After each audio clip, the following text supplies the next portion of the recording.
Hey, Denver Bronco fans. Welcome to another fantastic episode of the Denver Bronco Roundup. I am your host, Keith Brugman. I have Albert Mile High Dutchie with me this evening.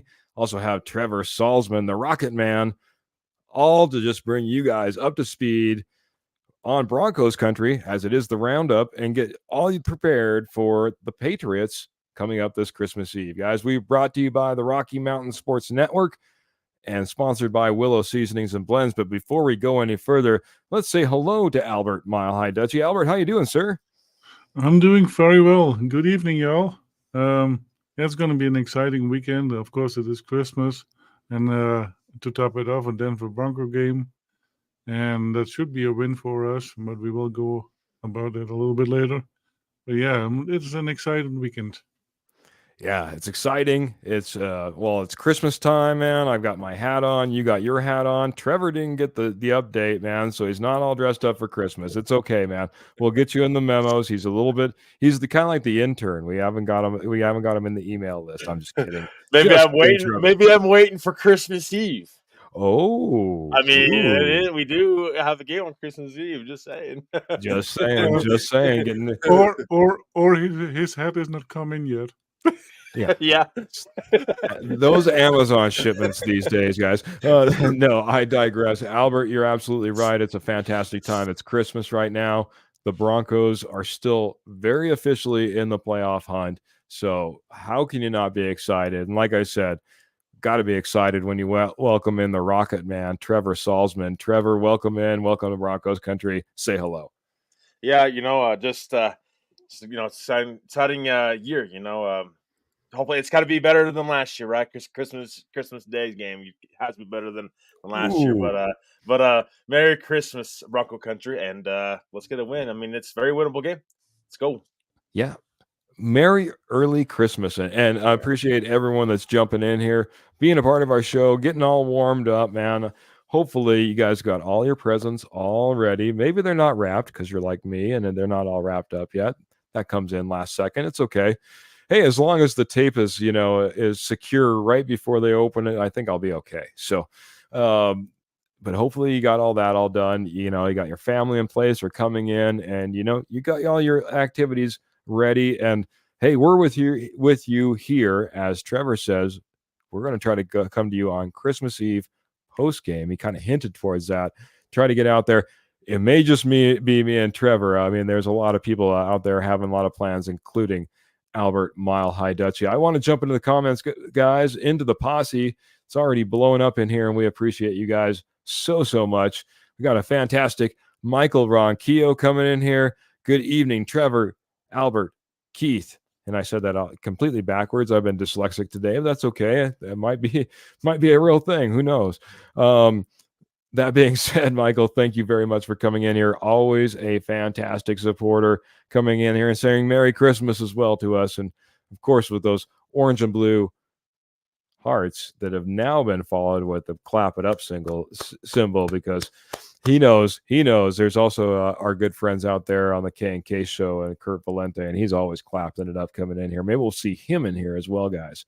Ernie Mays coming in here and saying hello, guys, and hello, Keith, and all Broncos country only.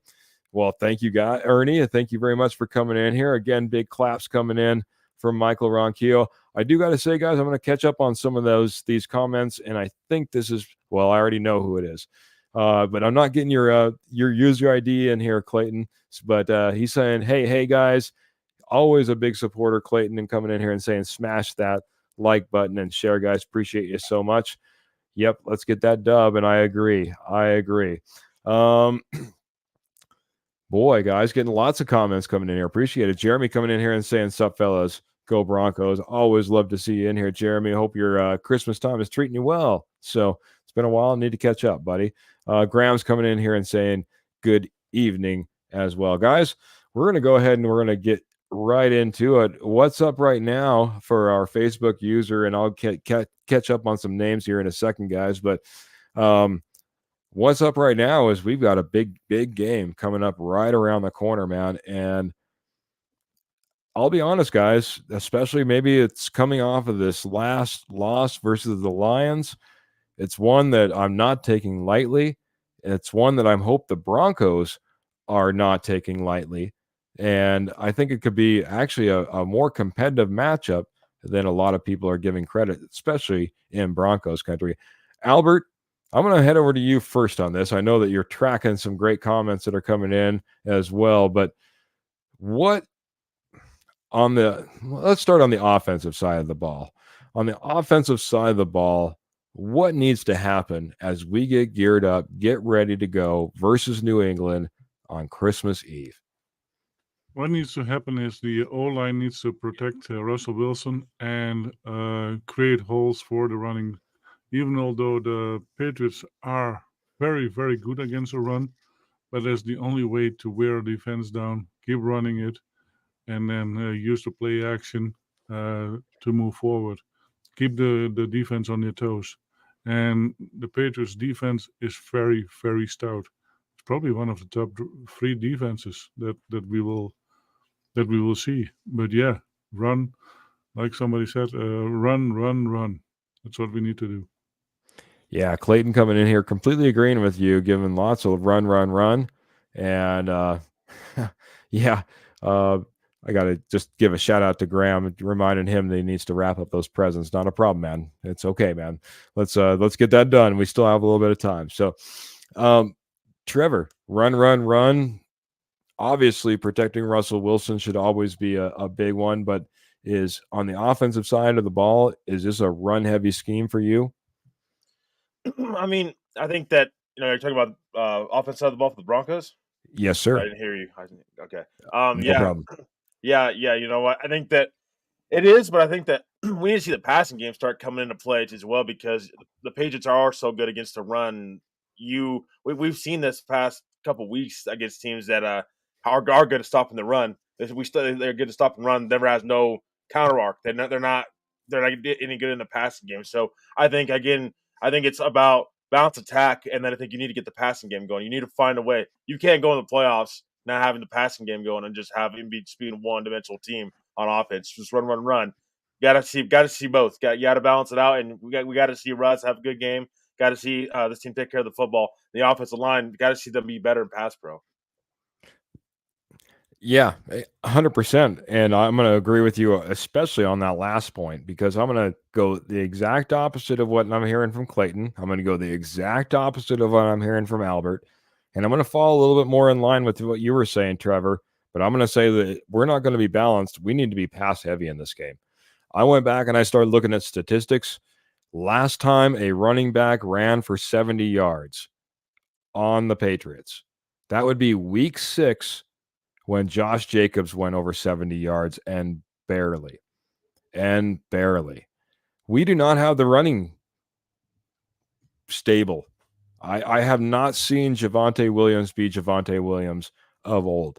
And that's nothing against Javonte Williams. Javonte Williams is coming back from a catastrophic injury. He's come back and he's come back well.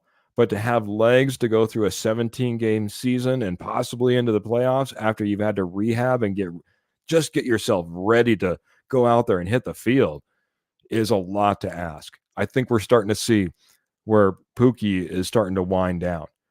Jaleel McLaughlin, we've talked about a time in and time out where he's kind of a one-trick pony, because you certainly better not go out there, put him out there expecting any pass blocking to happen because he's just not capable. So that leaves you with Samaje Perine, and Samaje Perine is being your RB1 and being your main guy that's going to get it done. That's a lot to ask out of this scheme and what we're doing. And Samaje Perine himself. And they'd say that Josh Jacobs was the last guy to go over 70 yards. We're not talking 100 yards. We're talking 70 yards. Week 6, I think it's a lot to ask for this Denver Broncos offense to go out there and all of a sudden start producing well in the running game against a defense that just does not absolutely allow it. I think this has to be a passing game if you want to be successful. It doesn't need to be big. It doesn't need to be long, deep bombs in the whole 9 yards, but you got to be willing to go out there and throw the ball. I don't care if it's screen passes. I don't care if it's short outs, whatever it happens to be, because I don't think running the ball is going to get you what you're expecting and that's a win in this game. So that's my 2 cents. I usually have a full screen, don't have enough time to talk about this, guys, but my 2 cents, I'm a little bit nervous about where our running game is at, and we need to get this passing game going, just like Trevor said. Yeah. I'm going to hit the comments real quick, let you guys compose some thoughts as we maybe switch over to the defensive side of the balls. Kenny Kirkpatrick, perfect time to give that K&K Sports Show shout out right now. Guys on the East Coast, guys, if you're looking for a fantastic sports podcast, check out the K&K Sports Show. You might see Albert Mile High Dutchy on there like he was just, a night or 2 ago, Albert? I think he's muted, but that's okay. Yes, I was muted indeed.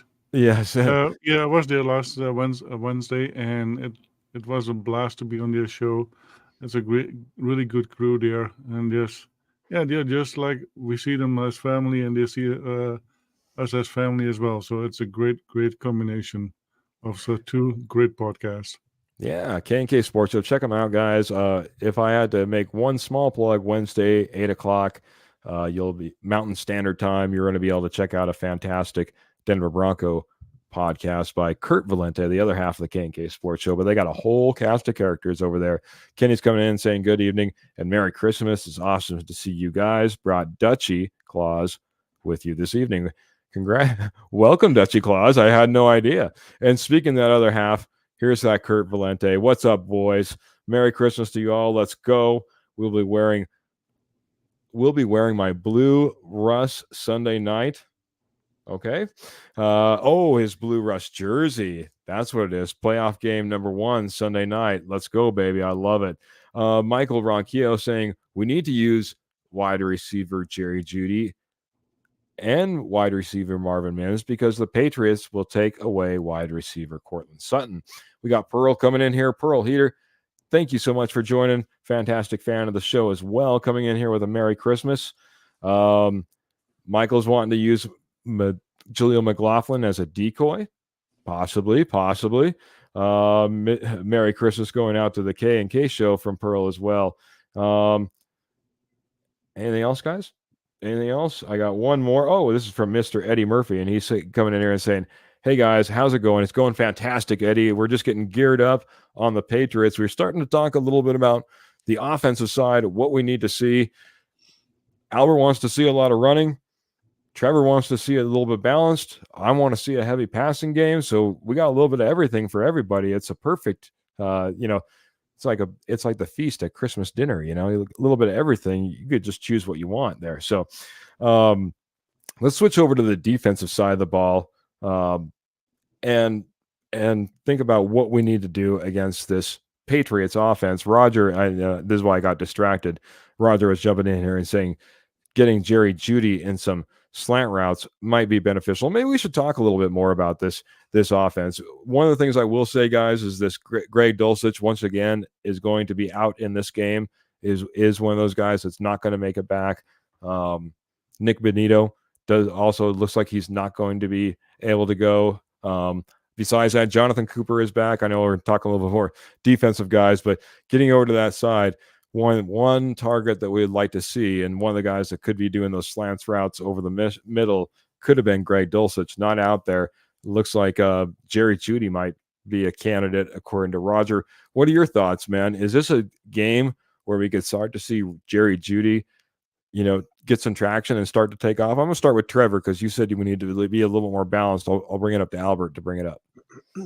Yeah, yeah. I mean, no one in the Patriots secondary really scares me. I mean, I really like Christian Gonzalez, but again, I don't know that he's capable of stopping the Cortland Sutton. They're going to try to double team Cortland Sutton. I'm not sure how well that's going to work because again, I'm not worried about him with that secondary. I think that they're more, they're having more. Their strengths are up front, in my opinion. So their secondary, I think Denver can really take advantage of. I think they're 16th in the passing game. So I guess the pass. So that's where Denver's got to take advantage of the Patriots defense, and I think this would be a perfect game to get Jerry Jeudy going over the middle. And we've seen Sean Payton go to it multiple times, but he never sticks with it. That's the problem. That's been an issue getting Jerry Jeudy going early on. Is that he'll throw one play, one slant route in there, and all the plays all game, but that's it. Nothing else. Jerry Jeudy doesn't get fed after that. Right after the middle. At least that was the case last game. That was for sure. We saw that. It was a beautiful slant route. Went for a great gain, like as you're pointing out. But boy, we didn't see much of him afterwards. Really didn't get the targets like we'd expect. So, especially over the middle. Yeah, even the Chargers game, we got early on right over the middle, but that was like one time. That was it, and then after that, you just abandoned it. So I think, again, this is Sean Payton wants to pass the ball. We'll see it in this game. You're gonna get tested in it. Very good, Albert. If it helps at all. One of the injuries on the Patriots side is Jabril Peppers. It looks like he's going to be out in this game. Free safety, big name a few years ago. Has been playing decent ball and certainly has been showing up in the last few. So a minus for the Patriots. Does that open up or help open up, the offense for the Denver Broncos and more importantly, Jerry Jeudy, as it was brought up just earlier? Absolutely, because now you have a leader in the backfield is gone, and that is what Peppers was. He was a leader in the backfield there, and this should open up, but not just for Jeudy. What about Lil John Humphrey? He is good. What about Mims? It is time that those guys are getting more play, and Brandon Jones. He should be able to play. Johnson, yeah. Or Brandon Johnson. He should be able to get some time now, if they really want to go into the throwing contest. And guess what? Use those guys as well, and it is not just Jeudy. If you wanna challenge their secondary, and you need to do it with just more than just Jeudy and Sutton. Fantastic point, man. I mean, we've had to live off of Sutton for a lot of what we've had to get for production in the receiving game, and it's been pretty sporadic. And if we're going to go ahead and we're going to feast in a passing type of game, it can't just be two guys. It's got to be spread around, and that's the only way you're going to get success, because it doesn't matter if you're only focusing on one or if you're only focusing on two. A defense that's led by Bill Belichick is going to figure that out. They're going to shut you down. You have to be more dynamic than that. Michael Ronquillo just also noting that cornerback Christian Gonzalez is out for the rest of the season after a season-ending injury as well. I feel better about that. I feel better about going against their secondary. Even better. That's their best corner, in my opinion, right there. By far. Yeah, I really like him. And I think even if they had him, they would have struggles covering a big receiver like Cortland Sutton. I don't think that they can stick with Sutton. I think this is a game that Denver can really take advantage of. I think Sutton can have a big game, in this game. You guys are saying that, and I'm hearing wide receivers and Mims and little Jordan Humphreys.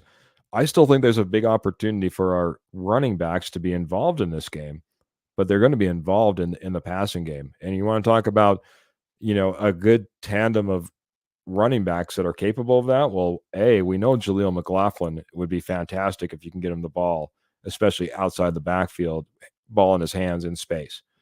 We know Samaje Perine is a fantastic receiver, and Javonte Williams is no one to, nothing to snub your nose at either. So I really look, especially as we are a little bit light in that tight end room, as we do see Greg Dulcich not being there, as we've been hoping somebody else could really step up and be that person. But let's face it, maybe we really don't have that tight end on our roster right now. it's the running back, in my opinion, that needs to take that spot. I think Pearl comes in with a great question. Throw it over to Albert first.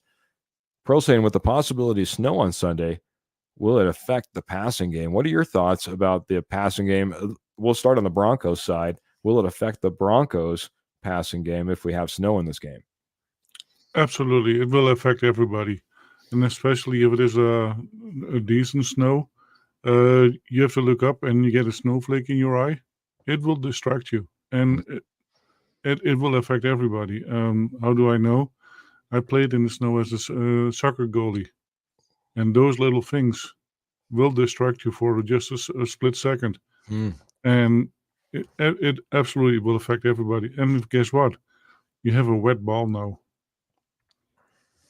That pigskin is very slippery. And if the gloves are not adjusted to them, it's going to be difficult to hold on to the ball. That's fair enough, man. Albert talked a lot of disadvantages for this offense. There's also sometimes some disadvantages for the defense as well. What are your thoughts, man, as the Denver Broncos offense, though, hits the field, and if it's snowing, will that affect this offense? I'm sorry, heading over to Trevor, buddy. Sorry about that. Okay.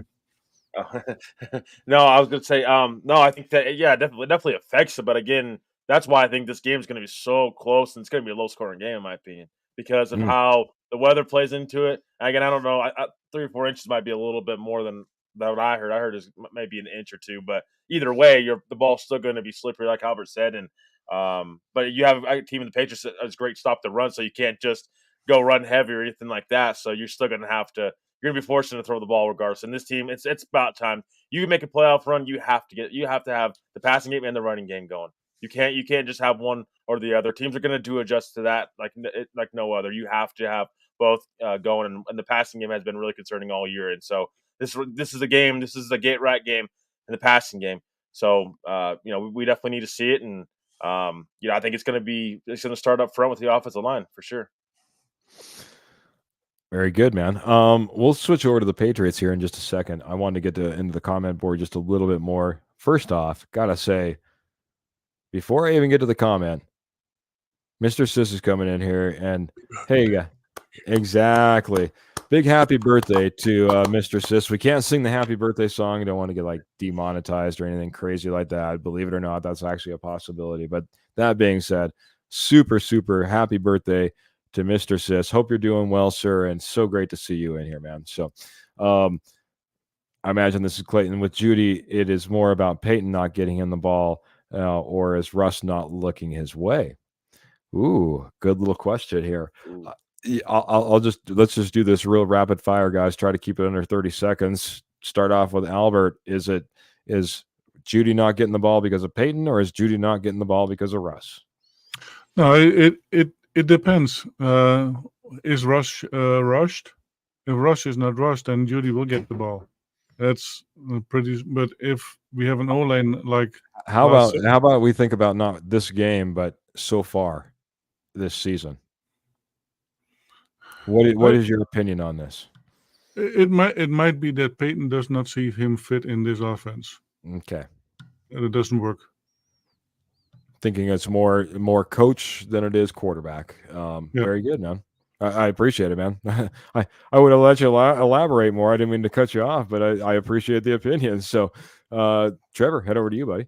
Yeah, I think it's a little bit of both. I think Sean Payton, I think he wants to get Jerry Jeudy involved, but I think that's why you keep Jerry Jeudy. You're not keeping Jerry Jeudy. You can't get involved in this offense. You had a 3rd-round pick offer on the table at the deadline, and you chose to keep him. So there's a reason you chose to keep him. But I also think just Russ at times has struggled to see the field at times, in my opinion. And I think that's a lack of Sean Payton just not getting Russell Wilson outside the pocket enough and stop throwing these deep balls to Jerry Jeudy. That's not what he is right now. He's a slant receiver right over the middle. Uses speed. He's not a Cortland Sutton. That's not his game. So I think it's a little bit of both, in my opinion. Fair enough. I'm choking on my coffee, but I'm coming back. Want to hit a couple more comments here real quick. Graham's coming in here. Appreciate Graham. Graham's fantastic supporter of the show and always got great knowledge, great opinions. And seek out Graham. He does a lot of different things. Check him out because he's got some great stuff going on as well. He says, I want Troutman to have a big game. And all I can say, Graham, is I've been wanting that for all season long. I really thought Troutman might have the chance to be able to maybe even outduel Greg Dulcich just because of how motivated he came in and under the mindset that he came in with, which was, I'm more than a blocking tight end. That was his message, and that was his conversation with Sean Payton. That's why he chose the Denver Broncos. So I've been hoping that as well. Like I said, I'm expecting a big game. So, that being said, it should be a Troutman involved as well. Sis is coming in and says, just get Jody the ball. So I like that as well, man. But he's got to catch it too. Oh boy. Just saying. Oh, it's You get just in his the ball. birthday. You be nice now. Oh boy. Hey, it wasn't her sis, it was for Jerry Judy. This is a big Bama fan. You have no idea, man. That's a like a dagger, man, in the thigh right there. Sorry, sis. So gotta watch it.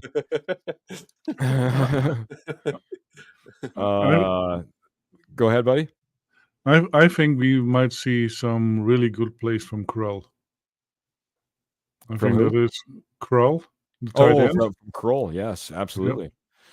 Yep. He has come in, and when he's come in spots, he's come up pretty dang big. So, that's a guy that, has worked his way up, and you don't know what's possible as things go on. If Greg Dulcich continues to labor to try to get back, and for some reason the Broncos make it in the playoffs, you might see a lot more of a Kroll going down the stretch than you might think, and you'd like to get him warmed up and getting that way into the playoffs as well.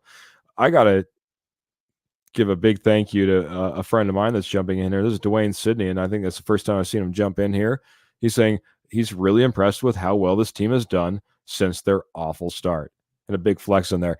That says a lot, my guys, because boy, I don't know if I should out him right here on the Denver Bronco Roundup, but that's a Chiefs fan, when it comes right down to it, guys. So that being said, thank you very much, Dwayne, man. He could have came in here with a lot more heat than that, with everything we've had going on. So, guys, let's go ahead and we're going to switch over to the defensive side or the offensive side for the Patriots and what they have going on. We talked about the snow and the possibility, maybe 1 to 2, maybe 3 to 4. Who knows what actually falls? Who knows? Because, well, the forecasters are terrible. But that being said, guys, 1 to 2, 3 to 4, some snow. Right now, guys, we have a New England Patriots offense that has not been very dynamic, and it's not going to help any with guys like Juju Smith-Schuster out as well, and guys they have offensive linemen that are been questionable and limited practice all week, so they're hurting in a few different spots. What are we expecting out of this New England offense? Because a name that we maybe forgot about, one Ezekiel Elliott also plays there as running back as well. We'll start over with Albert Dutchy. What are you expecting from this Patriots offense? And then I'm going to head over to Trevor. The Patriots will try to run it through our D-line. But I hope that Zabi gets sapped a lot of times. Ooh. They have to put pressure on him because if you put pressure on him, he is unreliable. And that's the biggest thing. But yeah, they will use Ezekiel Elliott and the other running backs as much as they can, because they know that the Broncos have a weak spot in run defense. Yeah, and I mentioned Ezekiel Elliott, as Graham mentions, Ramondre Stevenson is out, which is very, very big, a big running back for them. It is going to fall a load on Zeke, and Zeke has actually picked it up a couple of these in the last couple of weeks. Trevor, is that the formula for success for this Patriots offense? Are they just going to go ahead and go right at our weak spot, which looks like it's our run defense, and just pound it at us and see what Zeke can get in this game? Yeah, I mean that's the thing that I don't have a lot of concern with Ezekiel. I think Ezekiel Elliott, I think he's rushing for 3 yards per carry, or right around there. So I'm not really worried about it. Now they're gonna attack Denver's on defense. So they're gonna attack Denver's defensive line, no doubt about it, and make Denver stop the run game. But this is probably the worst offense we've probably seen so far this year. all the way around. So I don't. If you can't stop the Patriots, I mean, we don't deserve to go to the playoffs because that's a team that they have safety as their quarterback, and then they have nobody above 500 passing or receptions or yards. Sorry, and so it's just they don't have any threats downfield. Talk about Denver not having many kind of weapons. Zappy don't have no weapons either. That they're bad. I mean, they're just bad, and they're a team that likes to turn the ball over as well. So that might be something that Denver can take advantage of is creating turnovers on defense. We might see that again in this game, in my opinion. Yeah, I agree, man. Not not like Zappy's been unprone to turnovers. I don't know why I'm stumbling over myself all of a sudden, but I'm starting to scroll some comments because I was looking for one I had missed out on earlier. I might just had to call somebody out that I have no idea who it is. But well, I might just get lucky here as comments coming in. But that being said, this game, I think from what I've seen and what I've researched, yes, Zappy has a tendency to turn the ball over sometimes, trying to fit it in. But one of the things that I am super, super nervous about, guys, is this is a guy who loves to target the middle of the field. Linebackers, safeties, and that gap in between. That's where he loves to live. And one guy that's absolutely big in this is Mr. Hunter Henry. Graham's coming in there and saying, just read that Hunter Henry seems unlikely to play, which is also huge. And I 100% agree. Hunter Henry has been Zappy's favorite target as of lately. Now, the one thing I will say is Mike Gesicki is their backup tight end. If anybody remembers Mike Gesicki, he was the guy who was lighting it up down in Miami last year and was a fantastic tight end. Hasn't got a whole lot of touches as of lately, but I expect him to flex into that role where Hunter Henry was living. And I'm telling you guys, again, a team that we just got done seeing, the Detroit Lions, Sam Laporta, and the amount of yards that he put up on us, that's certainly a possibility. As like I said, that's a place that Zappy likes to live. Now, I will say Juju Smith-Schuster being out, that's going to be huge as well because, again, there's another target gone. But it's not like they're without targets. They do have a few out there, guys. And, they might be downplayed a little bit. But I'm a little bit nervous about what Zappy can bring, about what this offense through the air can bring. And team that up with the way that our defensive line is played versus the run. They could have a nice little balanced attack going against the Broncos on Christmas Eve. So, whoo boy, let's flip it over. We'll go ahead and we'll hit Denver Bronco defense, guys. Again, lining up against this New England Patriots offense, we're getting a little bit of replenishment. Looks like PJ Locke is coming back, and he's going to be fully active and ready to go, like I said. So that's good. Unfortunately, didn't get Nick Benito back, but it looks like pretty much the full stable of defensive guys are back otherwise, unless I'm forgetting about one. How are you expecting this defense, Albert, to line up against the New England offense? And, what advantages do we have there? How can we, hopefully, as we even alluded to, maybe get some turnovers and make it a little bit easier on this Denver Bronco offense? Yeah, here's the thing. If we get the defense that we had 2 weeks ago, I don't see a big problem. If we have a defense that we saw last week, then we have a problem. But I hope that last week and the game against Miami were just outliers, and that we will see the same defense that we had the last couple of weeks, and that they can help us getting a win and not a loss. Because we had two really bad games from the defense side and big scores.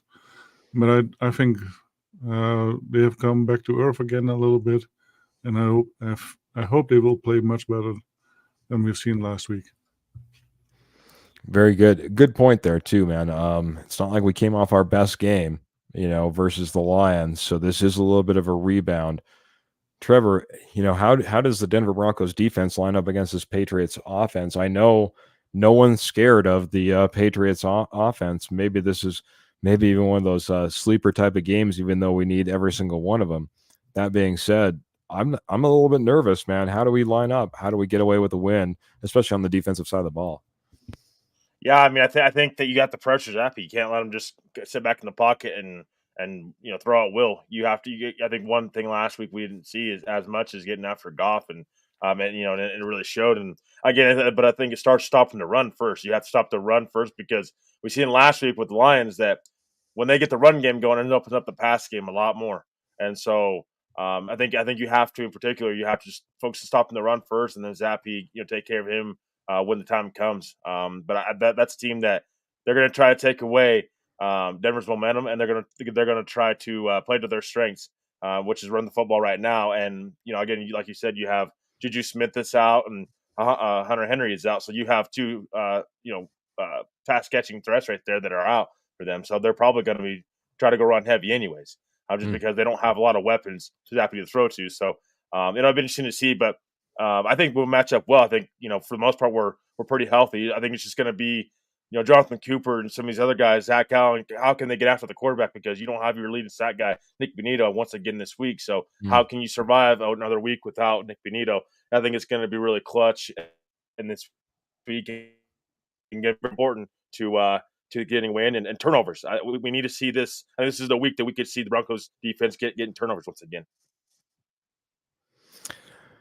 Yeah, it would be certainly nice to get back on the turnover train, right?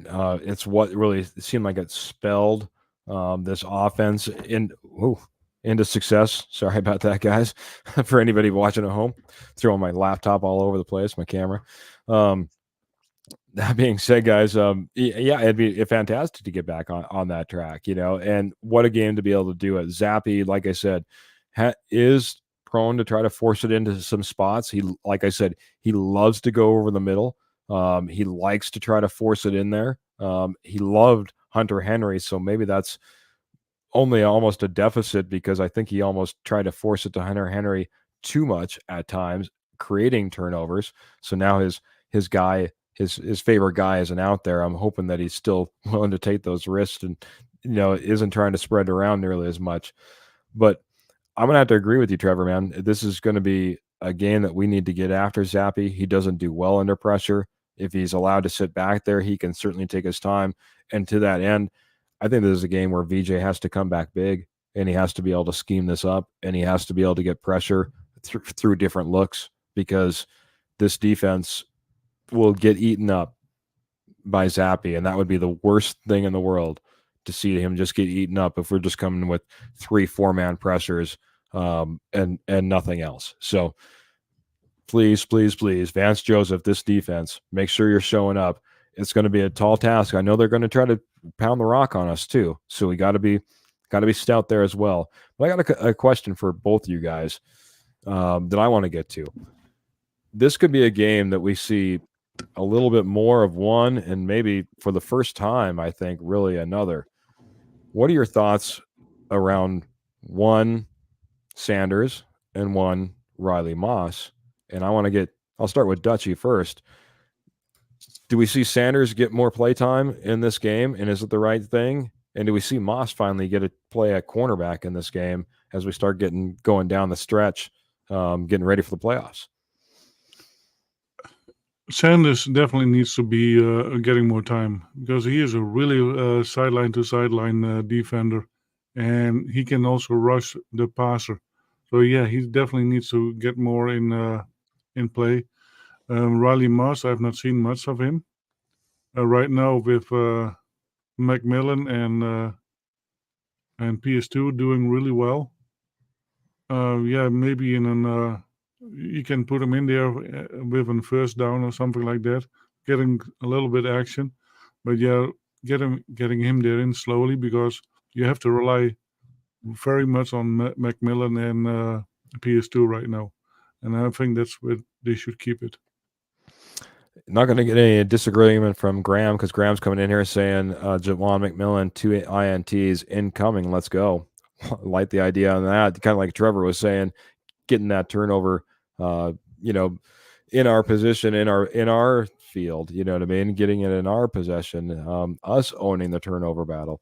That would be fantastic. And Milano too would be a great way to do it. What are your thoughts though on Riley Moss and Sanders in this game, Trevor? Yeah, I mean, I think I agree with Dutchy on this one. I think Riley Moss probably more of a special teams guy right now. I think that there's no real reason right now. I think to rush him in right now because you are every game is so important right now, and I think you just stick to your guns and roll with that. I think Moss is a guy we probably see next year get increased role on defense. But I think that Drew Sanders, I think you could definitely take advantage of that one right there. You know, get him some time in there. He's not gonna cover guys from sideline to sideline, then why isn't he rushing the passer? That's going to help you, especially if you can't get it from Cooper and the rest of the guys. I mean, you need to get after Zappi. You got to find different ways, and if that's Drew Sanders, then why not? Why not throw him in there and see what he can do? Because he's right now he's just kind of sitting duck right now, and you need to find ways to get him implemented in this defense because going forward, because you have Jose Jewell, a free agent coming forward into this next offseason, he's going to be a guy that's going to be important. So you need to get him involved, I think, sooner rather than later, just because not only what you're at now with the injury situation with Nick Benito, but also what the future is of what Jose Jewell. We don't know if Jose Jewell is even going to be back. So. Fair enough. I would love to see Riley Moss. I'd like to see him get some time in. Who knows what the future may hold? Maybe that's the case if for some reason we slip up and we end up having a loss. And, you know, at that point, you throw all caution to the wind. You end up seeing a lot of different players. And once you know you're kind of out of the playoffs. That being said, not wishing that on anybody. Not wishing that for the Broncos, not putting it out there. No bad juju, no bad mojo, anything like that. So, guys, we'll hit this really quick because I can't believe how much time we've already gone through. Anything that scares you regarding the Patriots defense? We'll do this kind of quick hitter style. Mile High Dutchy, anything on the Patriots defense that scares you or anything that you think that specifically we can take advantage of? Bill Belichick. It is a coach that you never can take for granted. And he is probably one of the best coaches ever. And so, yeah, he is never out of the game. Never. So to me, it is Bill Belichick. He is the Joker. Fantastic answer, man. The guy that you can't absolutely rule out. Why pick a player when you got a mind like that sitting on the sideline? Good call, Dutchy. I couldn't have said it better myself. Probably won't say anything better. Trevor, what are your thoughts on this? Yeah, you know, I think it's their defensive line. Go ahead. You're good. I think it's their defensive. I think it's their defensive line. You know, they have Christian Barrymore, they have Bentley, and they have Matthew Judon and Derek Wise Jr. that I'm all worried about. I mean, I know that the sacks are not there, but again, that's something that we've said in the past with when it came to Houston, when it came to Detroit. We'll see what their defensive line does. I kind of think the Broncos underestimated them a little bit, and it kind of came back and bit them in the behind. So I think in this game, you know, you can really you have to pay attention to that because they will get after the quarterback. I mean, the sacks aren't there, but they will definitely do it.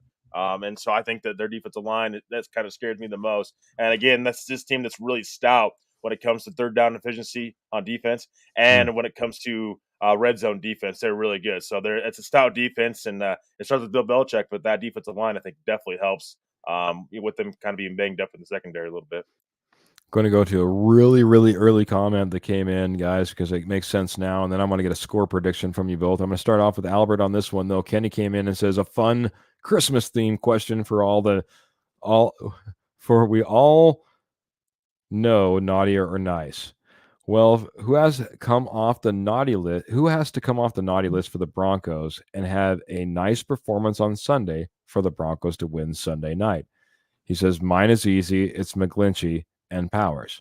So who needs to come off the naughty list and have a nice game in this game? For Kenny, it was McGlinchey and Powers. For Albert, it is Sean Payton. He has to step up. He has to create a game plan for the offense, and that will work for everybody, and not like last week. That's it for me. Very good. Get off the naughty list. We had somebody else putting Sean on the naughty list in the comment boards as well. So Sean Payton, not a bad call to come off the naughty list and land on the nice list to get this win on Sunday. McGlinchey, Powers, Sean Payton, Trevor Salzman has.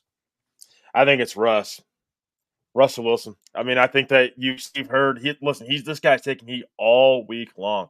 I mean, what better way come out on Sunday and just shut up the haters? Shut up the haters. They silence them. I mean, why not? I mean, you worked your butt off all year to get to this point. You are right. You're fighting for a playoff spot. Go out there, and we talk about the passing game stepping up. Go out there and just have a game. We haven't seen that Russell Wilson in a while. Russell Wilson's due. And the whole scuffle with Sean Payton on the sideline. Hey, you won't be hearing nothing from Sean Payton if you're having a good performance from Russell Wilson. He'll be just quiet, zip, nothing. So what better way?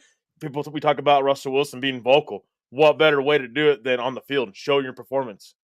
I like it, man. I like it. You guys came up with two fantastic ones. I mean, between Sean Payton needing to come off the naughty list, whether it be from the performance last week on the field or off the field, whether you talk about Russell Wilson and all the heat he's taken, not only throughout the season, but last season, and certainly off of this last loss.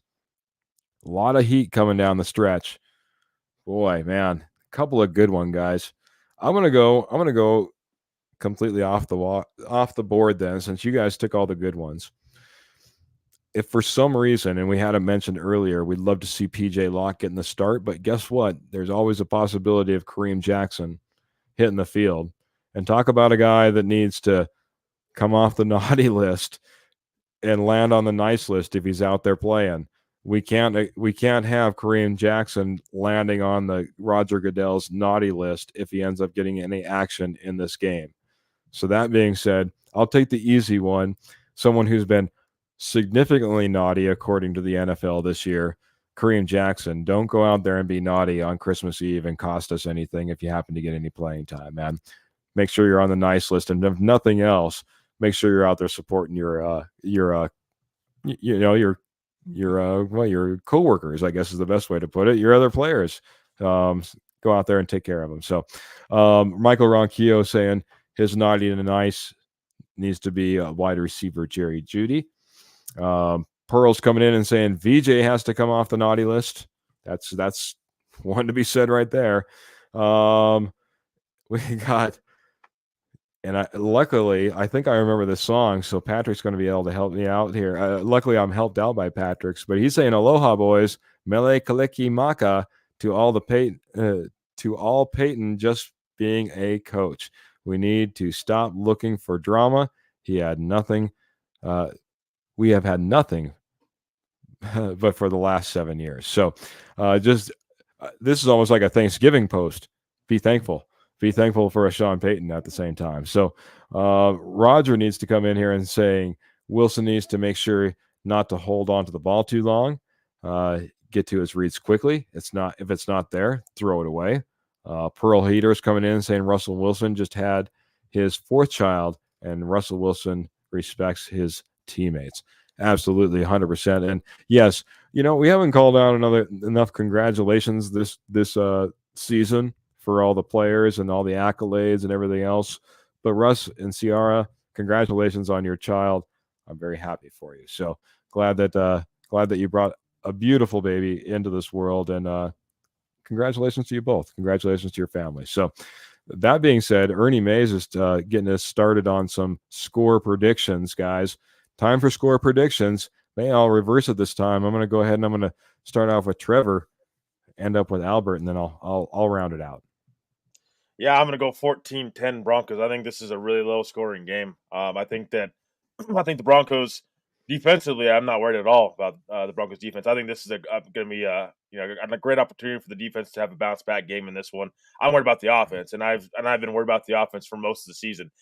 So I think Sean Payton needs to get off the naughty list and start scheming this offense up a little bit better and start playing these guys' strengths, because again, this offense has been so up and down, and we don't know where the team would be if it wasn't for the Broncos defense and them just getting unbelievable amount of turnovers this season. So I need to see a game from the offense, but again, snowy weather, slippery football. It's the Broncos offense hasn't been great, all season. They've been really up and down. Patriots offense, is just one of the worst in the NFL.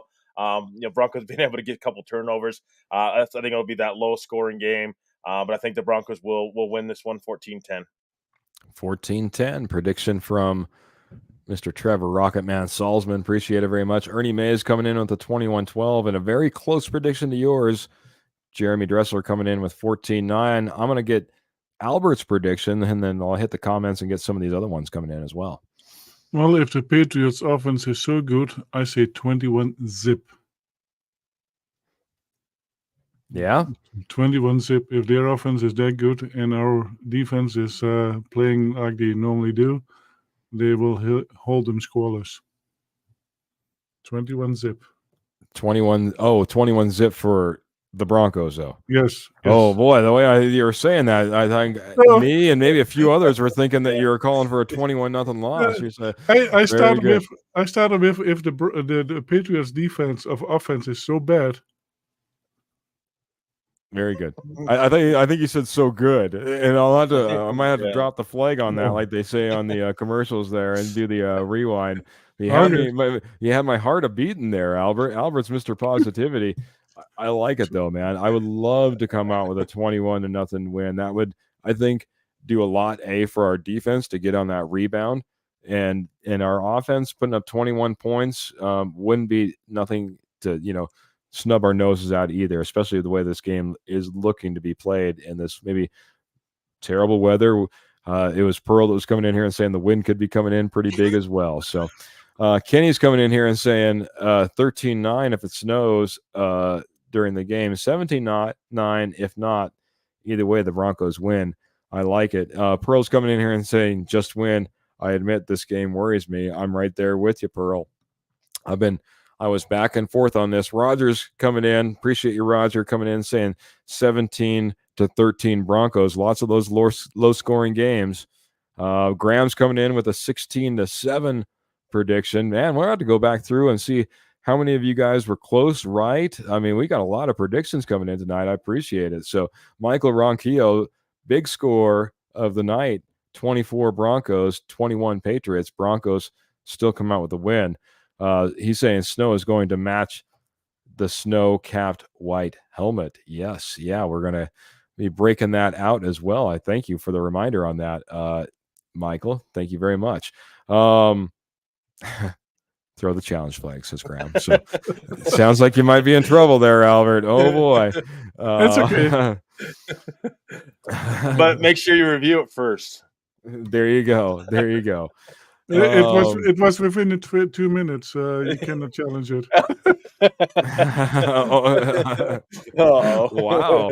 Listen to the technicalities on this group. I appreciate it. Facebook user, this looks like it's John's coming in with a 70-0 prediction for the Broncos. That would be fantastic, man. That would certainly set the tone. I did say, and I was going to bring this up earlier, I really thought, and we talked about it, when we played against Miami and we kind of had that embarrassing loss, that galvanized this team, and we really moved forward from that point on, and we put together a big old string of wins. And I was a little bit wondering what this Lions loss would end up doing for this team, and what it would end up, would it galvanize them the same? Would it, get them going towards the playoffs in the right path? Now, I will say, I'll be honest, I was a little bit murky about this game. Just like I think it was Pearl that came in and said she was a little bit nervous. I was super nervous about this game. The one thing that I would say, I think the Patriots are hitting the injury bug at the wrong time. They had a lot of guys that weren't able to practice a lot of the week, a lot of guys that are questionable. And when you have Ramondre Stevenson out, when you have Juju Smith-Schuster out, when you have Jabril Peppers out, and then you have guys like Hunter Henry that are now questionable or maybe not looking like they're even capable of going, that maybe swings it to the other side for me, guys. That being said, I'm going to go ahead and I'm going to go with a 16-12 win for the Denver Broncos.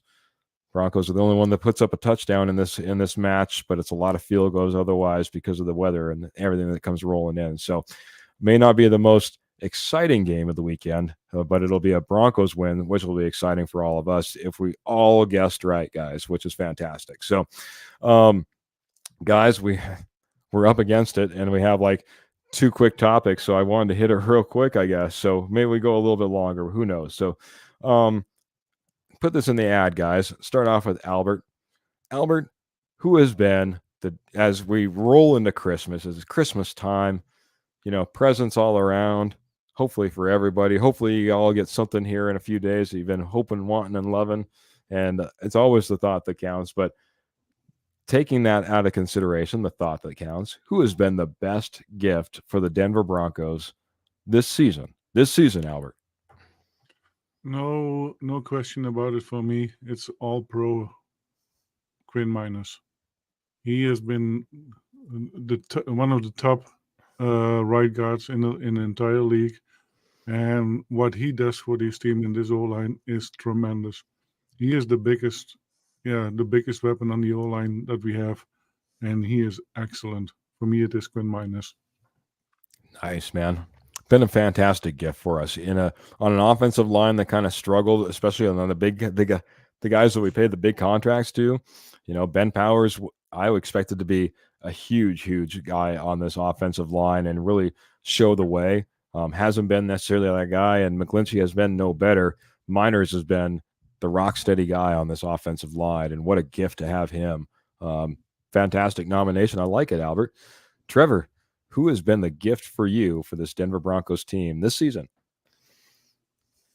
I'd say stable ownership. I mean, we've seen the past 7 years that ownership has just been really wonky, and I think it's really hurt this franchise. I think the past 7 years just not having stability at ownership, and these guys, ownerships, they're willing to put the money and the effort and the time into this team, and that's all you can ask for ownership. Go ask the Carolina Panthers how that's going right now with their owner, David Tepper. So, I think that we're really lucky to have a great ownership group like the Walton Penner Group, and I think they're going to go above and beyond to make sure that this team gets back to the playoffs and bring another Super Bowl back to Denver. And I think that that they're always willing to pay up. They don't complain about it, and I think they truly care about the fans and truly really care about the team and really want to see this team win. So I'm going to say ownership because I think it goes a long way to your franchise just winning in the long haul. So I'm going to say ownership, stable ownership.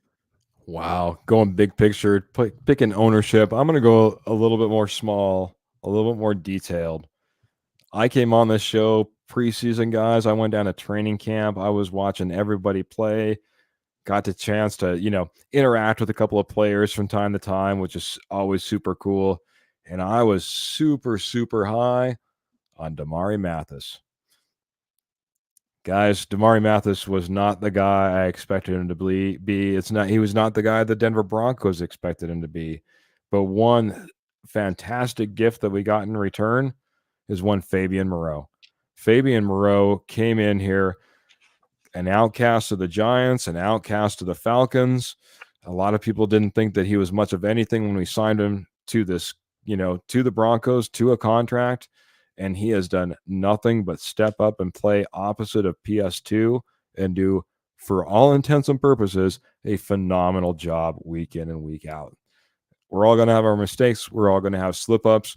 I know that he didn't have a fantastic game maybe last week per se, but am I forever thankful for a Fabian Moreau to come in here and play well and, keep us in contention when, honestly, your number 2 cornerback all of a sudden disappears for one reason or another, you can be in a world of hurt. So my gift, I think, was Fabian Moreau. And I mean, what a fantastic present, in my opinion. Graham was coming in here and saying he says, I sound like a broken record, but Jaquan McMillan, absolutely. Gotta love him. So he was one of those guys that on the other side, I didn't think much of. And once again, really stepped up and proved a point. So maybe I'm not a very good evaluator is what I'm continuing to say. Maybe I should keep my mouth shut here. For Michael Ronquillo, Agent Zero, Jonathan Cooper. What a way that our edges have stepped up. Nick Benito has been playing fantastic, but injured as of lately. But Jonathan Cooper on the other side as well has been a big step up and has been playing fantastic. Pearl Heater agreeing with, me, you, Trevor, who knows? But that being said, I appreciate it very, very much. All right, guys. I know that we'll make this super, super quick. We know that we got to do a few different things. We got to go ahead and we got to win these next 3 games, guys, in order to be in the playoffs, man. But do you guys have anything at all as far as playoff scenario, what we should be looking for and who we should be rooting for? Do you guys have any indication of what that should look like over these next few weeks, over these next few games? I think we should root for the Browns, because what they are doing there, their coaching staff is excellent. Mhm. Getting so many wins with 4 different quarterbacks. They even got one from the couch again. And what they are doing, I believe that the Browns deserve to be in the playoffs. And it will help us too. Yes, do. and that's where I was getting at. Cleveland Browns is one team that you'd like to see get hot. That will definitely help us if they end up winning out. That helps us quite a bit. And then Trevor, any others?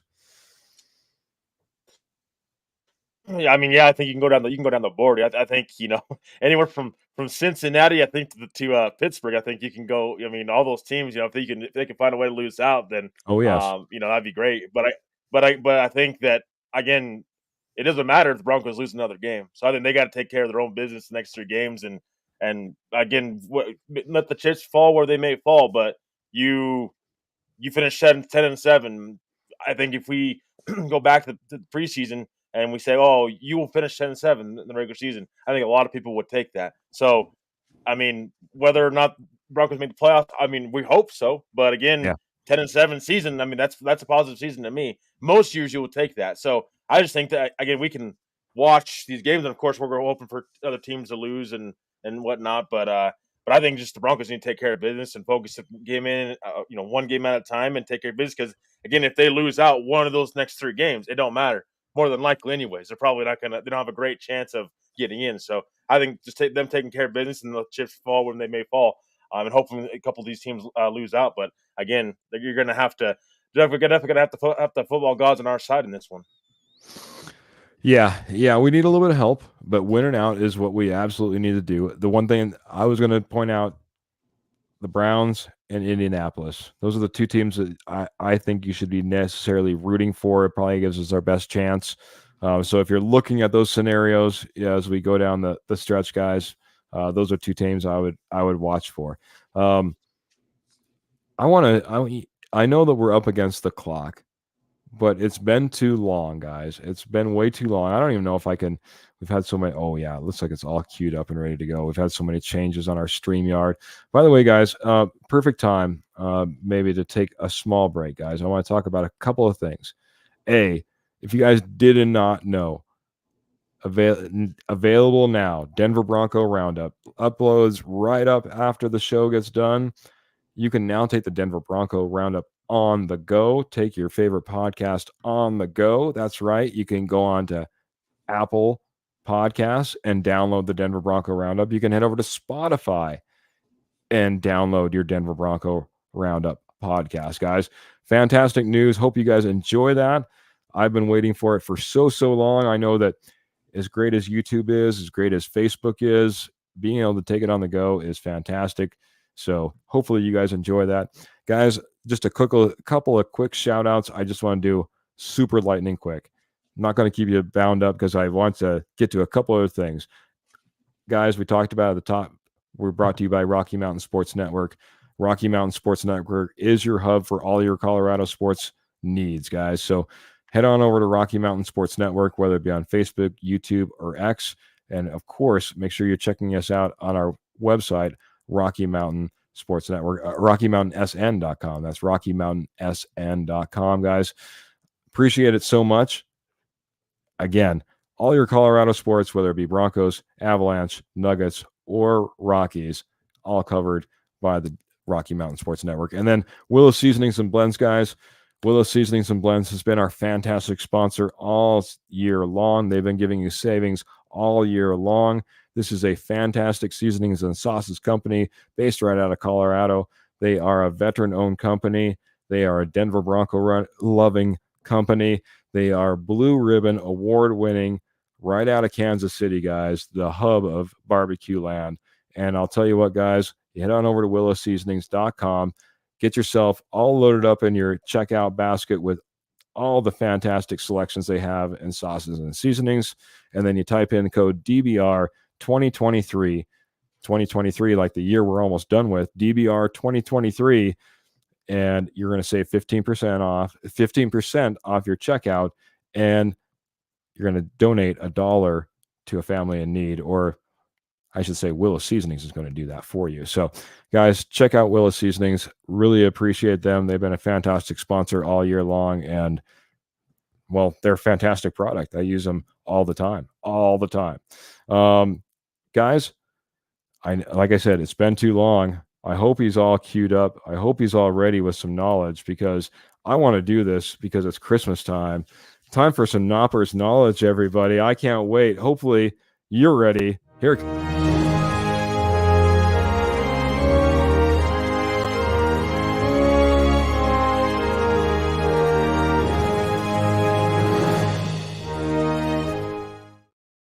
That's short-haired Albert Knopper in that picture. A little bit longer now these days. And guys, if you're not used to Knopper's Knowledge is all about the 53-man roster, guys.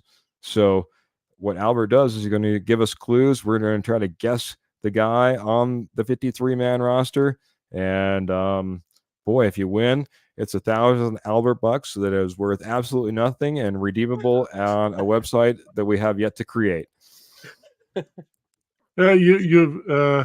You put me a little bit for a loop because I had to find one. So my goodness, I'm sorry, Albert, man. You're usually all queued up and ready to go. Sorry, buddy. Do you have something here, man, or do I need to give you a few more time? No, absolutely. I have something lined up. All right, guys, get ready, man. We always try to give a few moments for the comments before we jump in. So if you guys don't have anything, then we're going to go ahead and we'll default to me and Trevor. Okay. So this player is born on April 24th in 1994. That means he is 29. He's 6'1" and 223 pounds. 29-year-old, 6'1", 223-pound gentleman. Kenny's guessing Santa Claus, but I don't think that's it. All right, we're going to move on to clue number 2, but we got an idea of what type of player this guy could be. Okay. This player attended high school football at Gar High School in Cerritos, California. And then he played for the University of Washington from 2012 to 2015. Getting some good clues here for those who follow the college sports. I'm not as big on college sports. Can I throw out a guess here? Yes. All right. Can I give Samaje Perine a guess? Nope. Okay. Yeah, you can, but it is not the right one. I appreciate that, Albert. All right, man. I guess keep it rolling. We're gonna you got Graham all tied up too so far. He got redshirted in his first year with Washington, and then he started playing, and he had 1 5-yard touchdown reception in that 2013 season. I may know somebody, but I'll let the comments kind of guess first. All right, hold it then, Albert. We'll see if anybody comes in. So I will give some more college clues. In 2014, he had 9 touchdowns, and in 2015, he had 25. He catched 25 passes for 315 yards and 3 touchdowns. And then he missed the final 4 games for that season. We have a guess coming in from Kenny. Is it a Tim Patrick? Nope.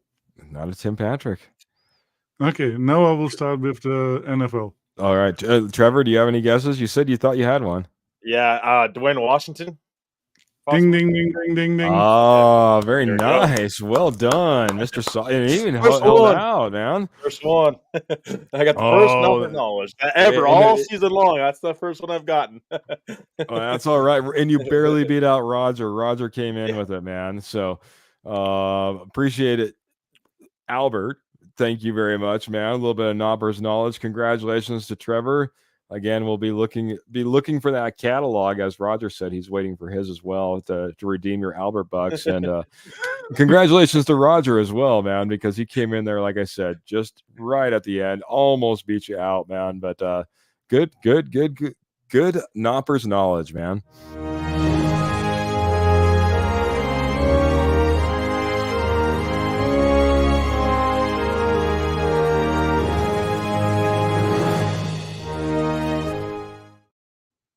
All right, guys. Like I said, sorry to put you on the spot, Albert, man, but it's been a while. I couldn't go without it, man.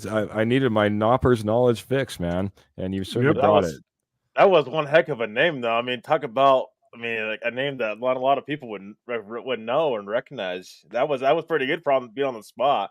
Put on the spot. That was good. No kidding. I left the rushing information out because that would be too obvious. But see how you are. Graham's saying he love it, and he's saying talk about random, laugh out loud, love it. Not randomly, guys. We've come up at the end of the show, man. It's the end of the podcast, end of the Denver Bronco Roundup podcast, guys. But as always, want to give a few shout outs, say some goodbyes, and say, close out the show. So we'll start off with Trevor, man. I think that's only fair. Go ahead, Trevor. Yeah, I just again want to thank everybody that was in the chat and watching us tonight, and that will watch us. I mean, you guys are, again, this is what we do. We do it for you guys. Kind of try to all piece everything together with this team that we so desperately love, and also happy Merry Christmas, early Christmas to everybody. Again, we'll we're scheduled to be back on Sunday again. So yeah, exactly. That's a great hat, Keith. But we'll be back on Sunday, and again, I mean, just enjoy the game and enjoy family. That's what it's all about: family, friends, and just being around the ones you love, and just sharing the love. Just continue to be positive, and no matter what, again, this Bronco season, we're heading in the right direction, and I encourage everybody to just continue to stay positive and just enjoy your time, enjoy the game. Again, we haven't got a Christmas Eve game in a while, so it's a great chance to to kind of soak it all in on Christmas Eve and open presents or however whatever everybody else is doing on Christmas Eve. But just thankful for everybody. Thanks for all you guys, Keith and Dutchie, and of course Jody. Thanks for all you guys, and first show heading into Christmas. So I'm really very, very, very thankful for you guys, and thanks for all of our fans, and go Broncos. Love it, Trevor. Thank you very much, man. Appreciate you, and lots of love coming through the chat board. Lots of Merry Christmases, and Pearl's coming in saying the best Christmas gift would be the Broncos winning. Got to agree with that. That'd be a fantastic gift. Merry Christmas to you, Michael. Merry Christmas to you, Graham, as well. And an early Merry Christmas to Mr. Albert Knoppers as well, man. But Albert, give us some final thoughts as we get out of here, buddy. So yeah, one of my thoughts was that our defense will finally score a touchdown, a pick six, or something like that. Love it. It's about time. I think we have not had one this season, so this time. And I want to thank everybody who was in the chat, because you guys make our life so much easier with being active in here. Michael, Ernie, Clayton, Jeremy, Graham, Young, Tyrone, Kurt, Kenny, Pearl, Jan, Eddie Murphy, Roger, Dwayne, John Hargett, and Patrick. And some couple new names in there. It is wonderful to have you on there.